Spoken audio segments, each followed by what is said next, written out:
Bismillahirrahmanirrahim. Assalamualaikum dan salam sejahtera. Hari ini kita akan belajar topik 4, subjek sains berkenaan dengan permainan saintifik lah dalam subjek sains ni.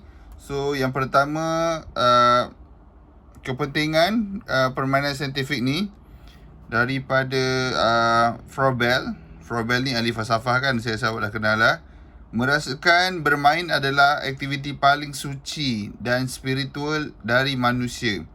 Aktiviti ni lah, maknanya pandangan dia adalah aktiviti bermain ni memberikan kebebasan kepada kanak-kanak dan juga akan membuatkan spiritual dalaman seseorang manusia tu akan terkeluar. Sama ada baik dan buruk lah.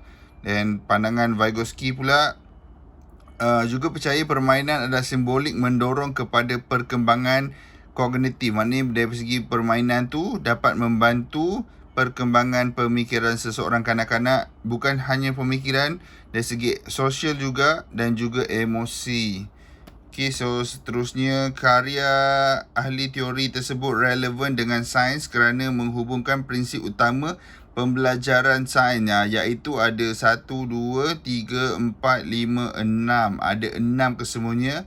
Yang pertama adalah berpusatkan kanak-kanak untuk memenuhi keperluan individu. Yes, bila aktiviti sains tu, dia akan melibatkan semua jenis kanak-kanak. Okay, walaupun perbezaan dari segi pandangan, pendapat dan sebagainya, tapi memang diperlukan lah.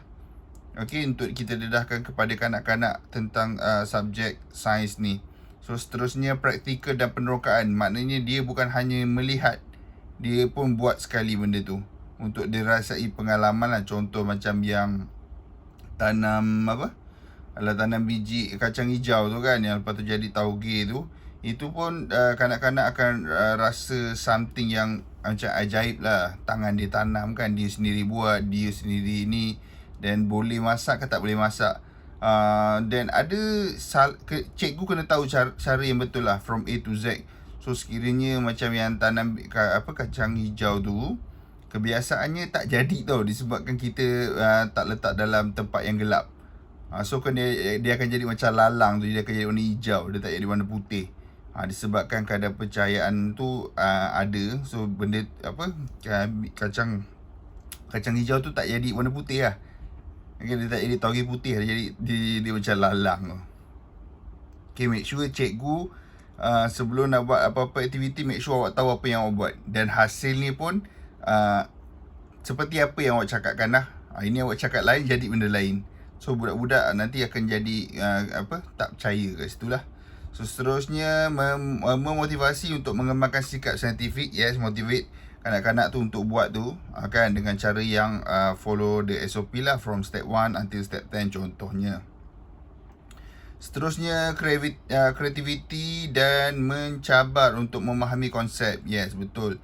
Kreativiti seseorang tu ada perbezaan, dan dia akan mencabar seseorang guru tu untuk memastikan dalam kelas dia semua murid-murid faham apa yang dia sampaikan. Okay, so sebab tu saya cakap, bila cakap tu cakap biar terang, cakap bahasa yang mudah difahami, supaya apa mesej yang cuba kita sampaikan tu budak dapat. Seterusnya, menjalankan sains dalam kehidupan seharian. Okay, ni mudah je kot kan, apa yang berlaku di sekeliling kita adalah sains. Yang ni ibu bapa main peranan dan juga guru-guru lah. Seterusnya, berkembang secara sosial linguistik lah. Bercakap kan, bercakap berdasarkan fakta dan apa yang kita tahu. So seterusnya, dekat dalam ni ada jenis-jenis permainan dan bagaimana ia menyokong perkembangan kanak-kanak. Okay, yang pertama, jenis permainan solitary play, maknanya bermain secara bersendirian. Okay, maksud dia ialah ciri khas kanak-kanak awal. Kanak-kanak bermain dengan sendiri sebab dia tak pandai berkawan lagi. So dia hanya bermonolog kepada diri sendiri. Dan bagaimana permainan dapat menyokong perkembangan kanak-kanak. Seterusnya, dalam konteks tu adalah perkembangan sosial. Maknanya kanak-kanak ni dah boleh berdikari lah, bermain sendiri dan sebagainya. Dan perkembangan emosi dia adalah tekun lah. Dia main benda tu tanpa orang ganggu ke apa ke, dia masih main dengan barang dia itulah. So dia kat situ akan menimbulkan perkembangan ketekunan. Seterusnya parallel play, maknanya permainan secara selari, maknanya kanak-kanak bermain dengan orang lain dan meniru tingkah laku. Ni macam mana orang tu main, macam tu dia nak main lah. Contoh main basikal, basikal lajak, dia pun nak basikal lajak juga. Okey, tu perkembangan dia, kemahiran meniru lah. Meniru pun kemahiran dia tidak berdosa. Dia kemahiran meniru, tapi bila dah besar berdosa lah. Okey, kesedaran sosial lah. Kesedaran sosial tu macam jumpa kawan, nak bercakap, nak kenal. Okey.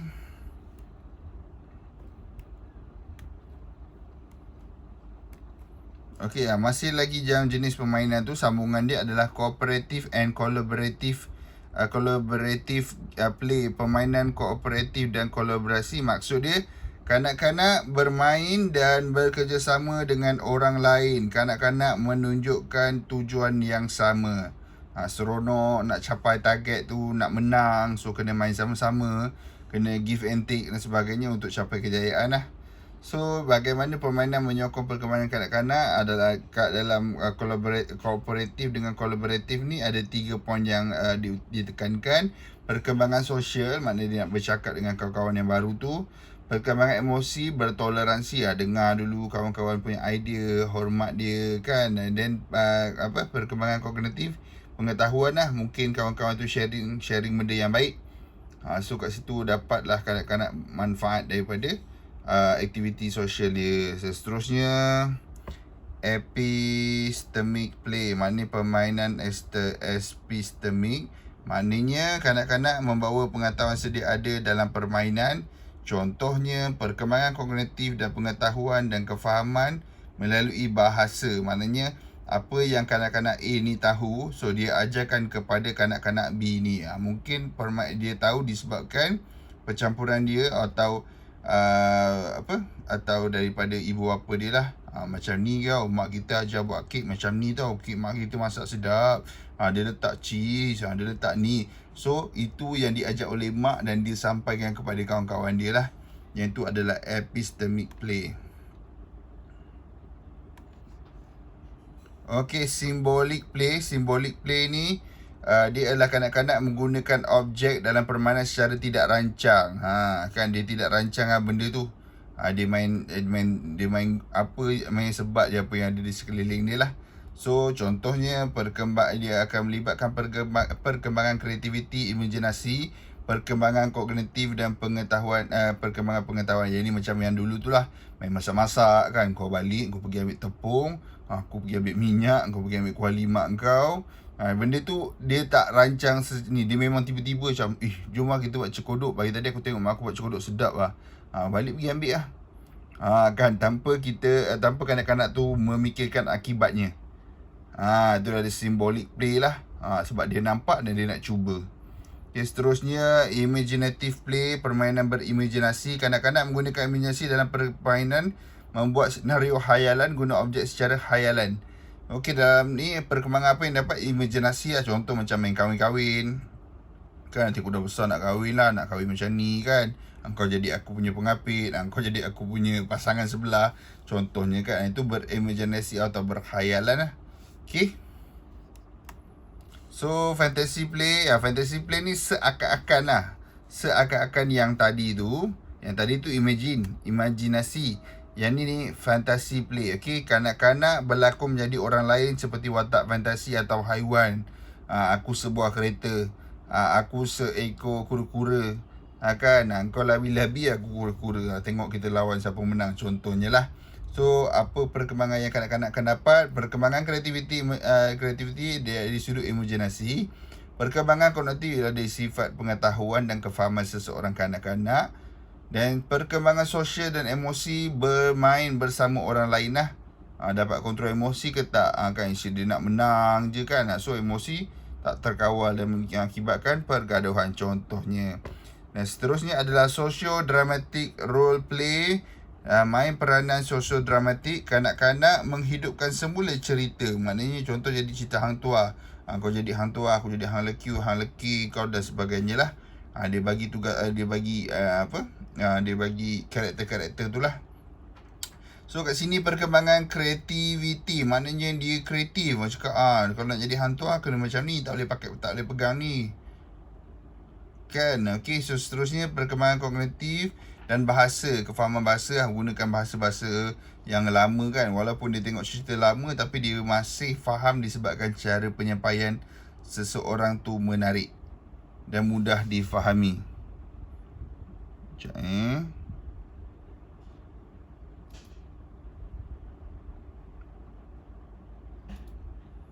Okay, so ada lagi.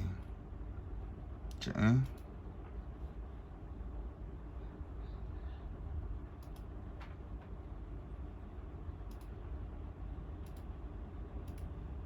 Alright. Perkembangan kreativiti yang tu, perkembangan sosial dan emosi bersama orang lain. Maknanya orang yang macam kawan-kawan dia lah. Walaupun dia tak suka tu kan, macam hang jebat kan akan bunuh hang tu lah, akan bunuh hang jebat contohnya kan. Sebab jebat derhaka. Tapi dia tak adalah bunuh betul-betul, dia bunuh tipu-tipu lah. Sebab nama pun berlakon kan.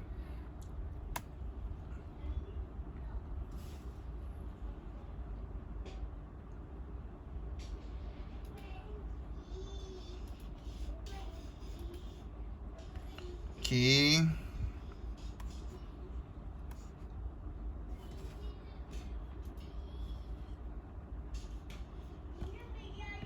Okay, seterusnya exploration play, permainan eksplorasi. Maknanya kanak-kanak tu meneroka objek-objek dan fenomena di dalam di dalam permainan dan membawa idea yang ada dalam yang ada untuk mengembangkan idea tersebut. Contohnya kanak-kanak tu tengok cerita Survivor kan, Survivor tu maknanya untuk diri sendiri lah kan, dalam hutan dan sebagainya.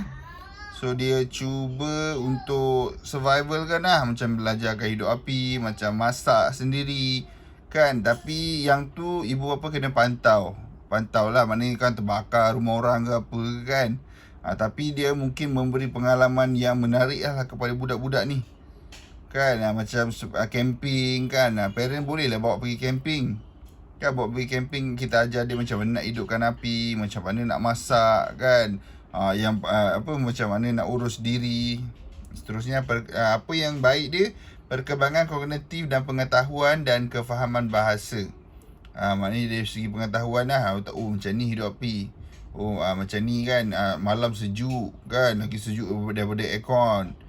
Disebabkan apa kan, perubahan lah bayu laut dan sebagainya. So seterusnya perkembangan kemahiran pemerhatian dan meramal. Dia tengok malam ni langit cerah kan, tanda-tanda nak apa, tanda-tanda nak hujan contohnya. Kenapa cakap nak hujan? Sebab tengok tu tak ada bintang pun kan, lepas tu berangin dia macam nak hujan contohnya. Kat situ nampak tak dia buat hipotesis, dia buat macam pandangan dia lah. Maknanya langit makin cerah, tak ada bintang, berangin, macam nak hujan. Itu dia mentafsir lah. Kat situ kita nampak sains juga membantu perkembangan kanak-kanak. Okey, permainan berstruktur dalam kurikulum awal kanak-kanak. Kat sini ada 3. Sumber dipilih oleh guru dan kanak-kanak guna dalam permainan. Membuat keputusan mengenai permainan mana yang mereka mahu terlibat. Okey, game mana yang dia nak main? Game A ke game B? Tapi kena tukar-tukar teacher jangan main game tu je, game yang sama je. Sebab bila main game yang sama, tak semua orang suka benda tu. Tak semua orang minat dan sesuai untuk main tu kan. Ni mungkin ada individu tertentu yang sangat suka. Contoh nak main bola, bukan semua orang suka main bola. Ada yang suka main badminton, ada yang suka main kejar-kejar. Okey, sumber khusus tugas dipilih guru. Maknanya tugasan ditentukan oleh guru. Contoh kadang-kadang diberi magnet dan sekumpulan objek. Mereka perlu meneroka yang mana objek yang boleh ditarik oleh magnet. Dia buat sendiri lah, guru bagi bahan, kena buat, lepas tu present dan sebagainya, terangkanlah kepada kawan-kawan lain kenapa benda tu berlaku, kenapa benda tu tak berlaku. Okay, so seterusnya dalam aktiviti yang dipimpin oleh guru, guru dan kanak-kanak perlu mencapai hasil tertentu. Guru sediakan bahan, tetapi tugas dan meroka dengan mereka memodelkan tingkah laku dan cadangan idea baru dan soalan baru. Ini daripada murid sendiri. Idea daripada guru, aktiviti tu jalankan oleh murid-murid sendiri dengan panduan dan bimbingan guru lah. So cikgu kena tahu buat dulu, baru awak boleh suruh student awak buat. Kalau awak tak tahu, macam mana student awak nak buat? Okay. Dan pedagogi permainan untuk menyokong pendidikan sains lah. Yang ni minat kanak-kanak lah. Minat kanak-kanak terhadap persekitaran bermula dengan pemerhatian apa yang dilihat, apa yang didengar, dicium, disentuh, menarik minat dan mendorong mereka untuk meneroka. Yes, betul.